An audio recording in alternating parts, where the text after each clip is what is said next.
All right, folks, so before we get started with this episode, I wanted to introduce it because this is a little bit different than anything we've really done up until now, and the subject matter might not make a lot of sense. So this is an interview with Ari Weinzweig, who is the CEO of Zingermans, which is a community of businesses based here in the United States in Ann Arbor, Michigan.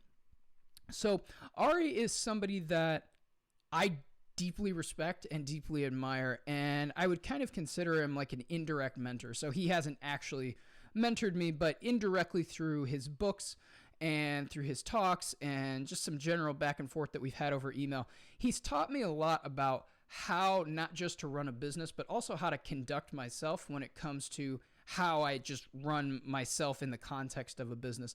And I think his perspective is really unique and really special, and deserves a little bit of attention, perhaps outside of the kind of the audiences that it might usually attract. So Ari isn't a technical person. He's not in the startup world. He's running food businesses, and he's been doing it for 38 years. So this is somebody who is not just good at what they do, but they're really good at what they do for specific reasons. And it's somebody who's learned a lot of lessons and fortunately is very willing to share those lessons and give his time back to other people who are interested in this stuff. And so, again, Ari is somebody that I deeply admire and deeply respect, and I think you're going to learn a lot from this one.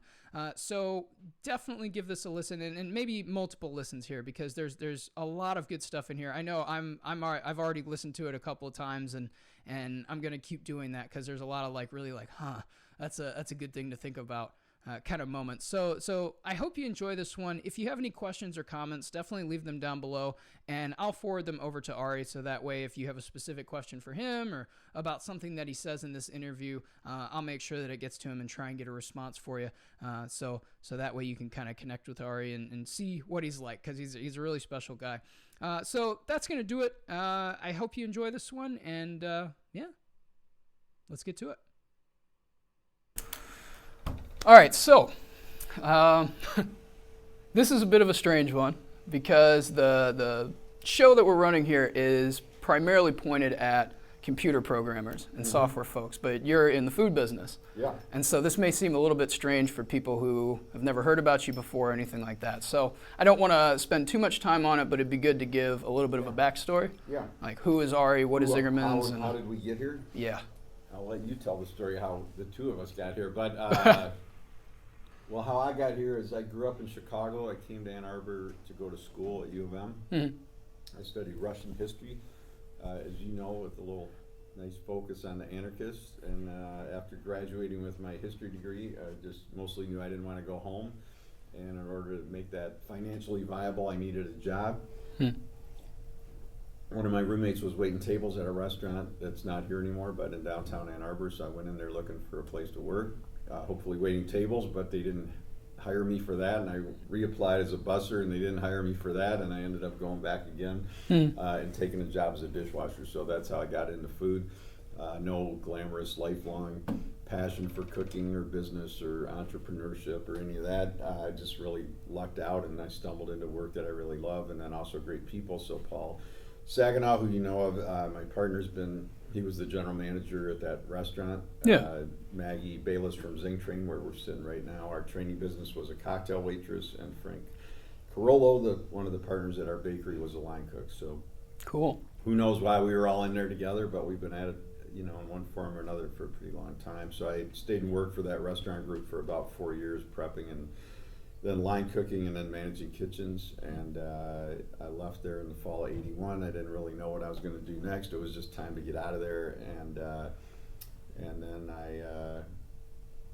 3 days later, Paul called me and he said there was this little building coming open near Monahan Seafood Market, which he and Mike Monahan had opened in the intervening years, and we went in there and we looked at it, and 4.5 months later, we were open. So he had grown up in Detroit, where you could get good deli food, and in Chicago you could get it, but you couldn't get it here. And so that was how we decided to do that. And March 15th, like I said, is when we opened up, and we had, I think, 29 seats and 25 sandwiches on the menu, and a little bit of what's now called specialty food.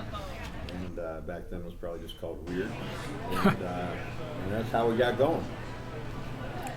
One thing I do want to do to give context is explain what Zingermans is, but more from the ZCOB or Zingermans Community of Businesses perspective. So you started in 1982, but now there are, is it 9 businesses? Yeah, I don't know, depends how you count, 9, 10, whatever, but we have a whole, whatever, community, like you said, everything's here in the Ann Arbor area. Okay. So we're sitting at Zingtrain, which is our training business, and then across the way is our coffee business, our candy shop, where we make handmade candy bars and stuff, and then Delicious. Creamery. They are delicious. Creamery, bakehouse, and mail orders a mile or two that way. And then Zingerman's Roadhouse is a sit-down restaurant that's all regional American food. Miss Kim is Korean food. Cornman Farms is in Dexter, so 15 minutes or so west of here, and we do events, weddings, corporate events, that sort of stuff out there. And then the Deli is still the main original business, so that's pretty good. And then the newest thing is our food tours, which we've been doing here and there off and on for 20 years, but we formally made it a business about 13 months ago, and now it's ramping up. Very cool.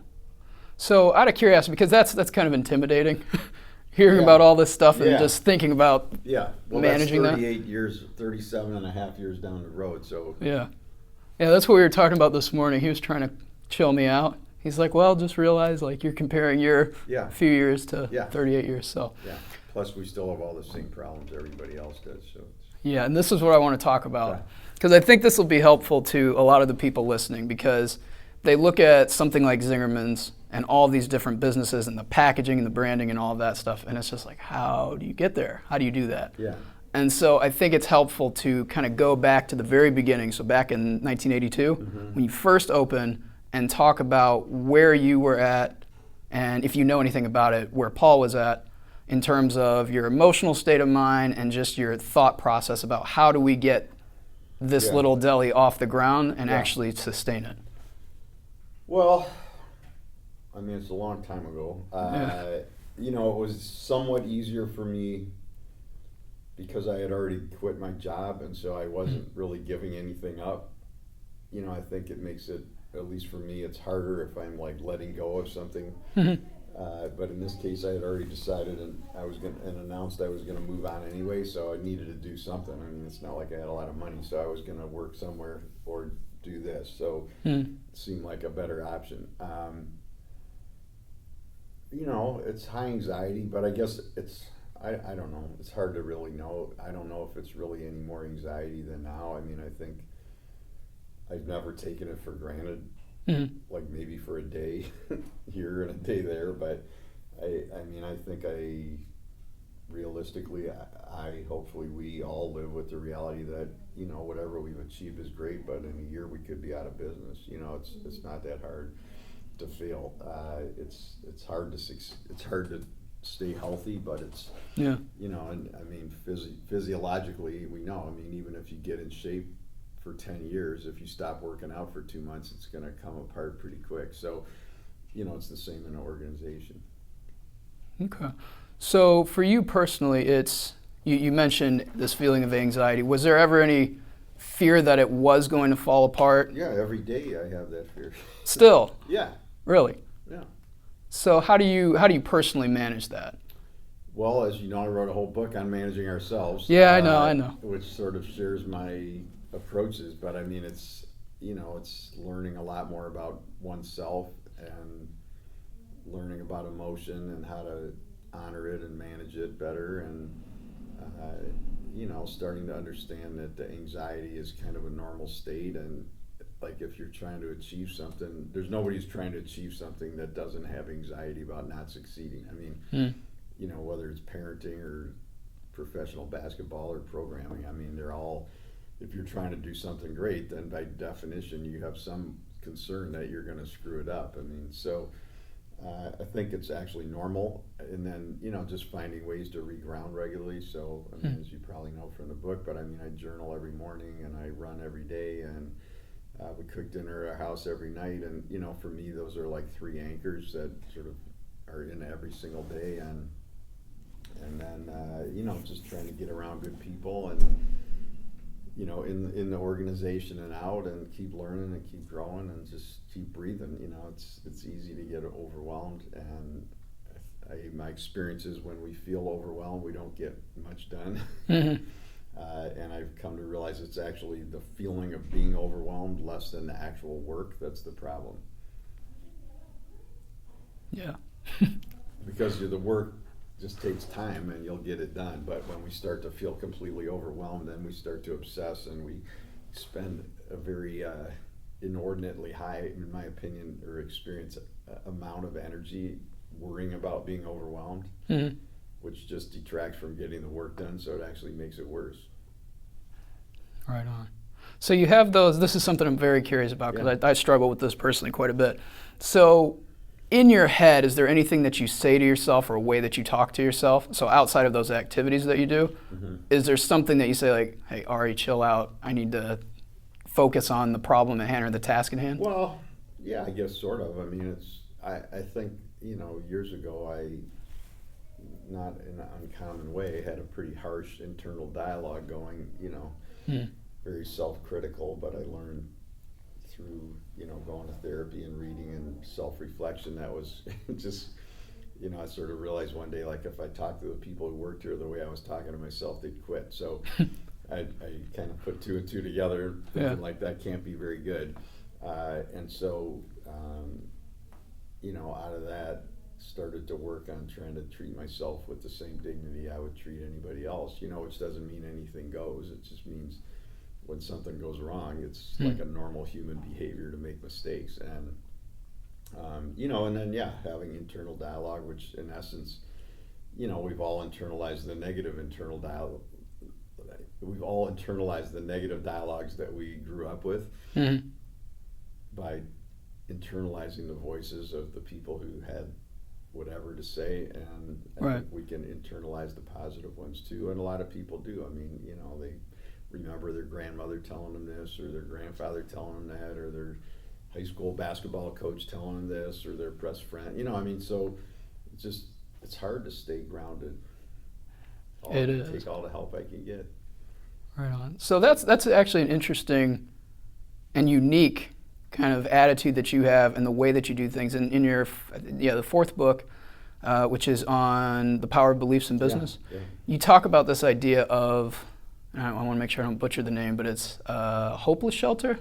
Is that right? Yeah, of having a shelter for hope. Yeah, hopelessness. Yeah. Can you explain that a little bit?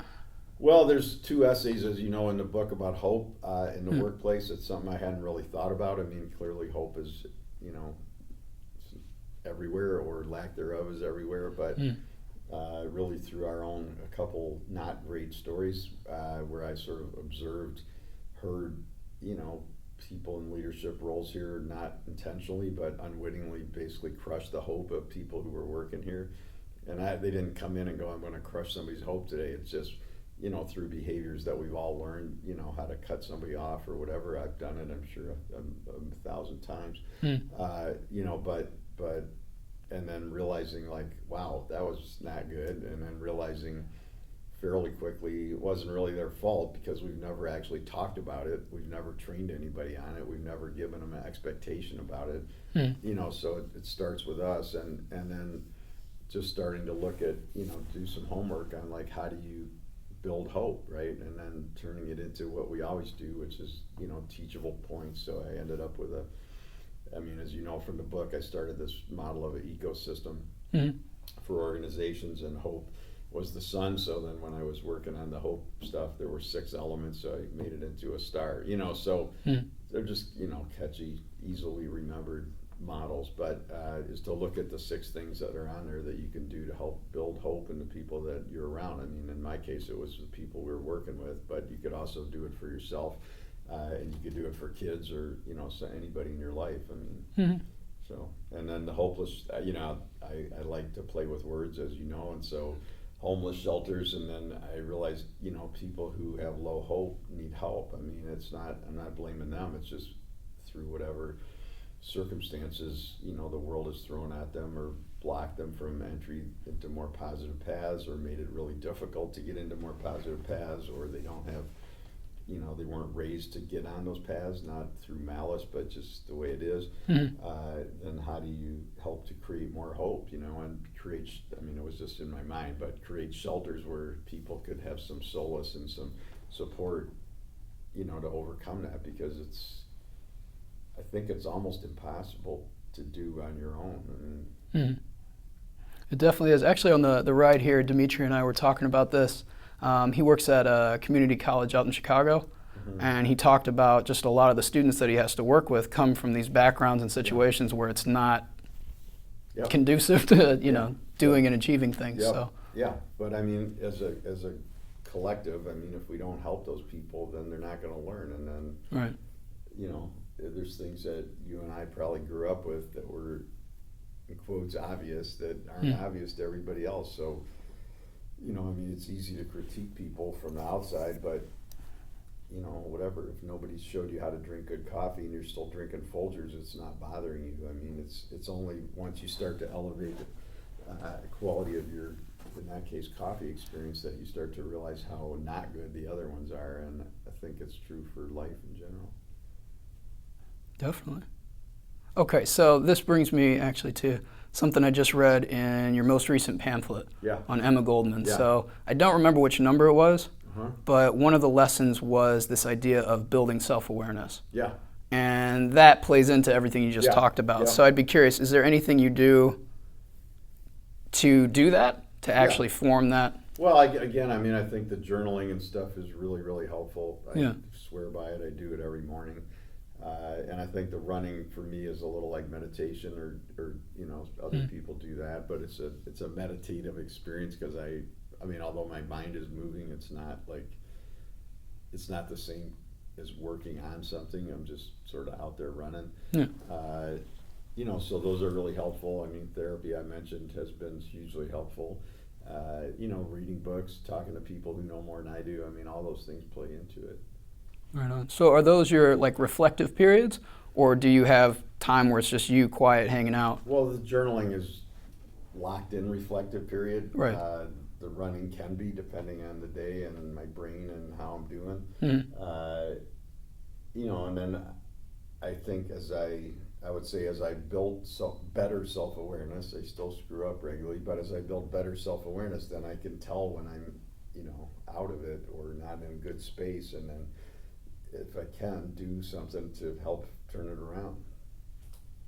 Right on. Okay, so I don't want to lose sight of the overall theme here, which is you're just getting started, scared shitless, don't know what to do. So I'd be curious. So getting to this point, so we're sitting in Zing Train, and you've got your financial forecasts across the different things that you're selling and projects you're working on.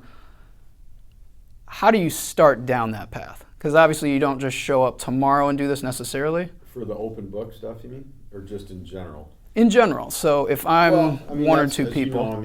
Getting going, part one of the leadership series is mostly about that. So it's got a lot about our visioning process, which I swear by, we didn't write a vision when we started, but we had one in our heads.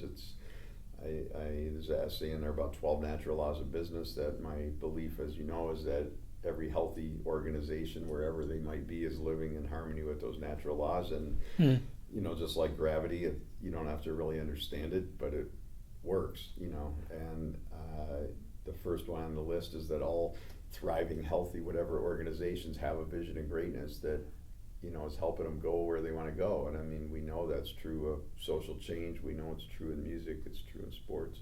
So it's true in business too, and it's true in life in general. So that would be a really great place to start. And then in the book, it's got other stuff about mission and values and culture building and systems and stuff like that.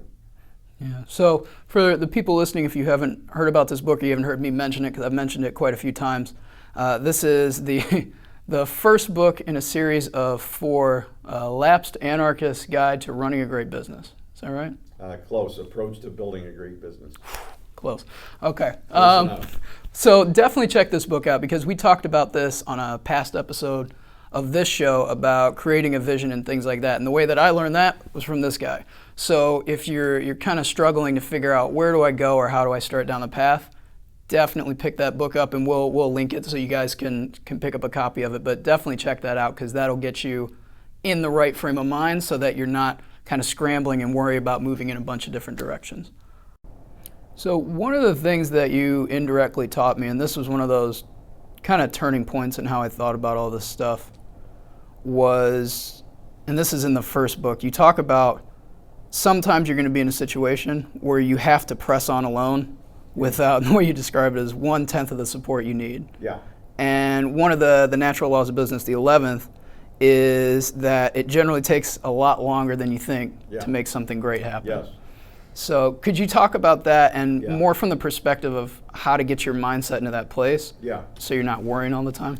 Well, I think they're not really that related. Some people succeed and they're still worried. It's just the illusion that when you achieve X, Y, and Z, you're going to stop worrying. In the same way, people have the illusion they're going to, make X amount of money, and then they're going to not worry about that. I think they're somewhat related, but mostly separate. So one is learning not to worry because it's unhelpful, and the mindfulness stuff in part 3, which I'm not the world's expert in, but helped me a lot, is just to remember to be present in the present, and not, because worrying is basically anxiety over what could happen. Yeah. Guilt is probably worrying about what already happened. But being in the present, it's either like, let's do something about the future, or let's not worry about it, because, it is what it is. Yeah, what you gonna do? So I think, there's most people in life who have achieved anything, whether it's at the age of 12 or 102, have stayed with something a long time. So I don't know, like if a kid learned how to play violin, I mean, they didn't learn in a day. Yeah. It's just by the time they're 14, if they started at 4, they forgot how long they've been playing it, and when whatever metaphor you want to use, I mean, if you turn on some basketball game and you see, I don't know, whoever is famous, Stephen Curry, and he's incredible. Well, the guy's been, his dad was an NBA player. I mean, he grew up from the time he was probably 1. Yeah. And I don't mean he doesn't have talent. Clearly he does, but there's an enormous amount of work that went into helping him get to where he is. He didn't just show up, buy some gym lessons and become an NBA All-Star, so, and I think that's true in anything. And I guess we are generally fed, beliefs that you're like, if you're really great, you're going to get great at it in a week or a day, or it's your natural talent or whatever. But, yeah. Everything I've read says the other way, which is that long-term sticking with something, working really hard towards a vision of greatness will always beat talent. So talent without the work isn't going to make it. And I think, to your point from the beliefs book, it's just changing our beliefs. Like if you have the belief that in a year you should be this giant, quote, success, whatever that means. Yeah. It's not that likely, but like in your world, people read about Facebook, or they read about, whoever that went public and got $80 gazillion, but, It's just not realistic. No, and I don't mean it's not a lot of work, and it's probably a bad metaphor, but I mean it's a little like going to California in the mid-19th century trying to get gold. I mean, there's no question that the people who paying for gold longer hours and were better at it probably increased their odds of getting it. But I mean, it's not like everybody who went out there got rich, and it was pretty unglamorous most of the time. Yeah. And they were living in the wilderness, so now it's more living in the emotional wilderness. But you still got to have that stamina to survive that. Like, like I said in there, I mean, it's in our fantasy, like everybody in unison comes and gives us all their help and resources. And I don't mean a lot of people won't help if we ask, they probably will. But a lot of us, who get into this tend to try to figure it out on our own, because we don't realize that it's actually better to ask for help. Yeah. So that's another piece of the self-management that could make a difference. Okay. I had a question in there. I'm trying to remember it now.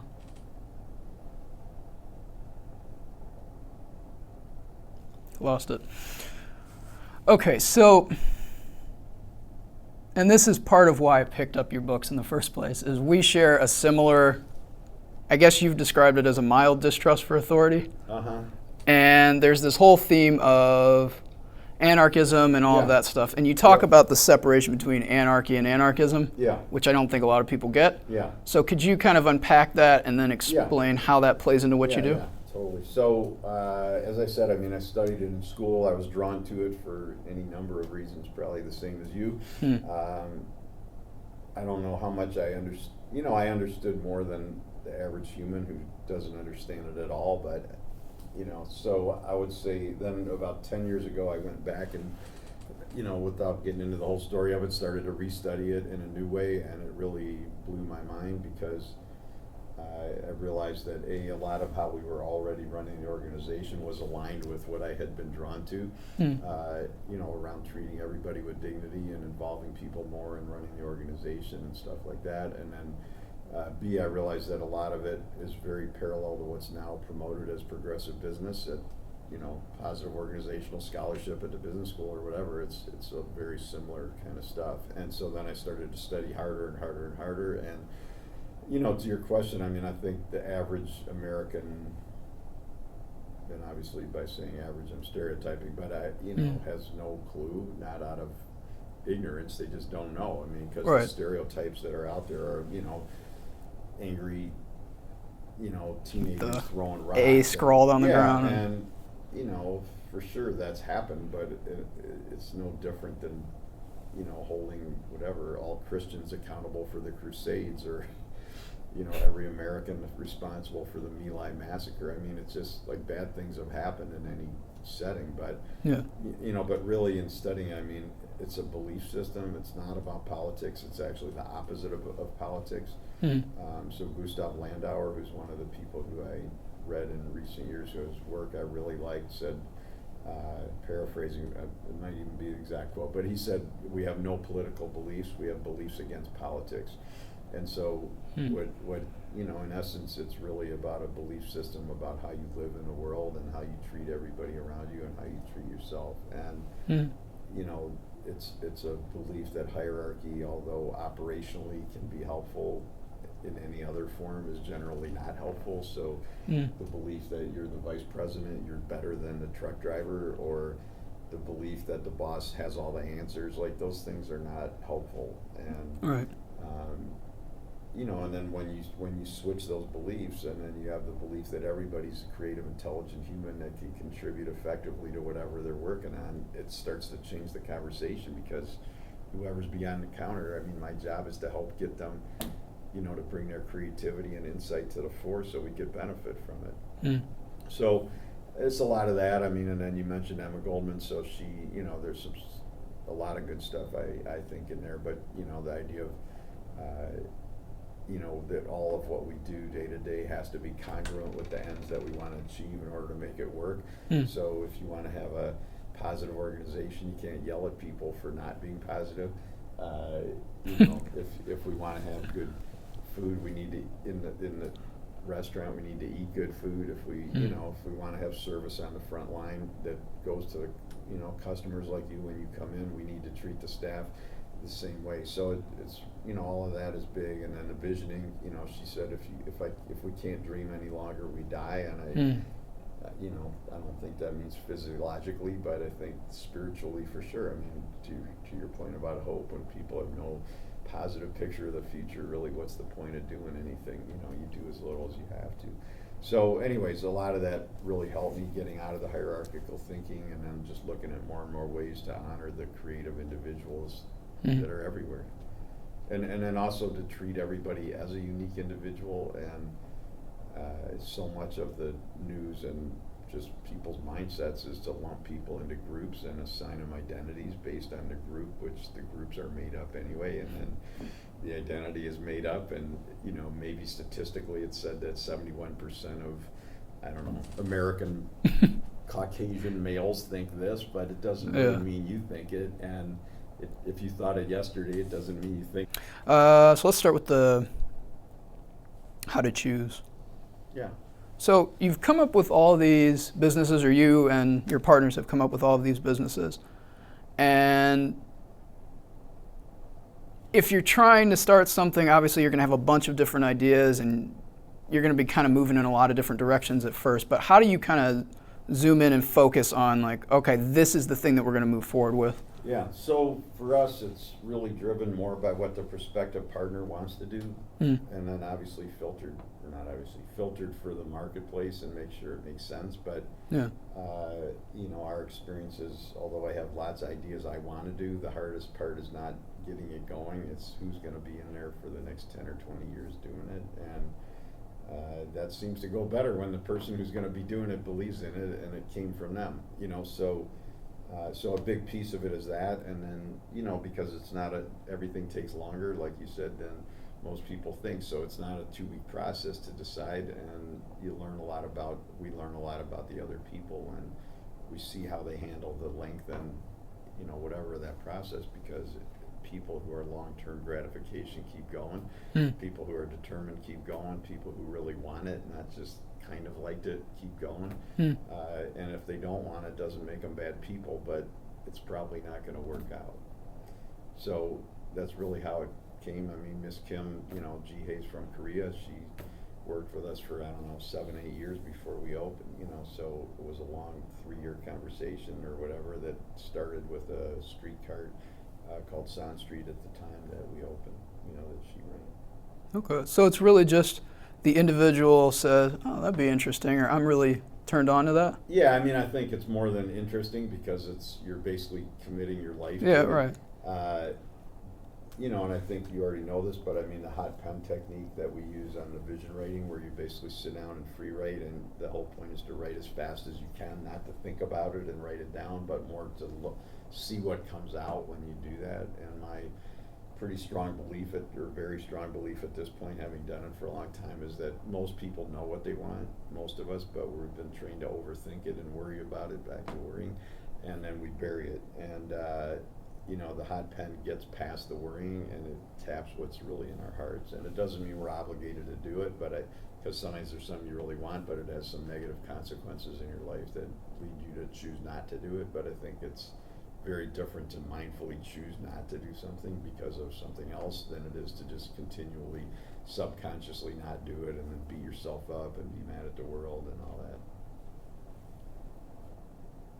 that. Okay, so that brings up like a tangential question, which is why? Like, why do you think people do that? Or if you've done it yourself, why do we try and, like, is there anything you've learned or observed? Yeah, totally. I mean, because we've internalized all these other voices, because there's lots of criticism, and there's, you know, one of the natural laws, as you know, is strengths lead to weaknesses. So the more you read, it's great, but the downside is it's easy to overthink everything, because every 5 minutes there's another story about somebody who did it a different way, you know.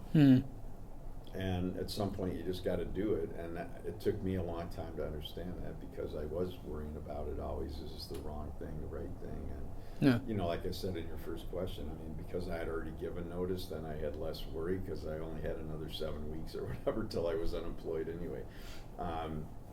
You know, but I just, in the 4th book, I quote Rollo May, the psychologist. Yeah.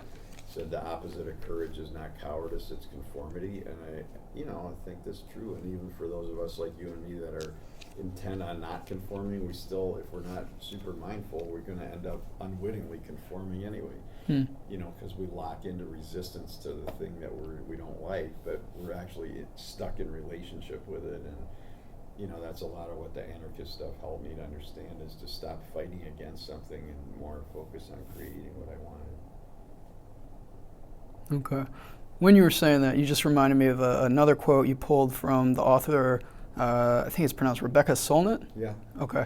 Yeah. So you talked about this idea, well, the quote is, leave the door open for the unknown. Yeah. The door into the dark, that's where the most important things come from. Yeah. So kind of just trusting that kind of instinctual, serendipitous Yeah, kind of. and I think some people interpret that to be like, don't plan anything, but which is fine. I mean, if it's their life, they could do it however they want. But I mean, for me, it's like there's some things that I know that I want, so why not be upfront with them in the vision, and then understand that within that framework that other stuff's going to happen that's not exactly how we planned it.